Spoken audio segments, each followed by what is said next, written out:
మిత్రులారా, నరేంద్ర మోడీ ప్రభుత్వం పైన కారు కూతలు కూసేటువంటి సూడో సెక్యులర్ పార్టీలకు, సూడో సెక్యులర్ నాయకులకు ఒక చావు దెబ్బ అయితే తగిలినట్టయింది. సరే, ఇంతకు ఏం జరిగిందో ఒకసారి చూడండి.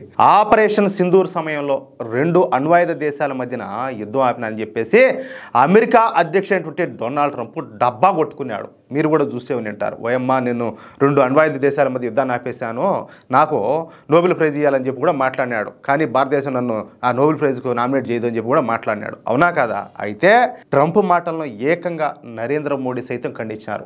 ఈ విషయంలో మూడో దేశం యొక్క జోక్యం కానీ ప్రమేయం కానీ ఏ మాత్రం లేదని చెప్పేసి కరాఖండిగా తేల్చి పారేశారు. సరే, ఈ క్రమంలోనే ఆపరేషన్ సింధూర్ను నిలిపివేయడం వెనక అమెరికా హస్తం లేదని చెప్పేసి ఎవరా మన దేశం వాళ్ళు కాదు, పాకిస్తాన్ ఉప ప్రధాని అయినటువంటి మహమ్మద్ ఇషాక్ దార్ ఒప్పుకున్నాడు. సరే, ఆయనకి ఎట్ట తెలుసో కూడా చెప్తా చూడండి. మేము అమెరికా విదేశాంగ శాఖ మంత్రి అయినటువంటి మార్క్ రూబియోతో తృతీయ పక్షం జోక్యం గురించి చెప్పినాం. అంటే అమెరికాను కల్పించుకోమని చెప్పి మేము అడిగినాము, కానీ బయట వ్యక్తుల ప్రమేయానికి భారత్ ఒప్పుకోవట్లేదని చెప్పేసి ఆయన మాతో చెప్పినాడు. ఏమే, అట్లాగే వాషింగ్టన్లో మళ్ళీ ఇంకొకసారి నేను అదే విషయాన్ని కూడా మళ్ళా ప్రస్తావించినాను.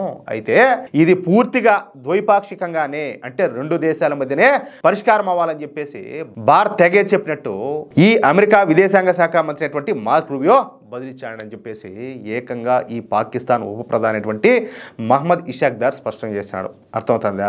ట్రంప్ దెబ్బకు నరేంద్ర మోడీ సరెండర్ అయిపోయాడని చెప్పేసి పార్లమెంట్లోనూ వీళ్ళంతా ఈ ప్రతిపక్ష పార్టీలన్నీ కూడా నోటుకొచ్చేట ఎంత వాగినాయి. ఓయమ్మ, మోడీ సరెండర్ అని చెప్పేసి లేని పని అంతా అలాగా మాటలన్నీ కూడా మాట్లాడినారు. అవునా కదా?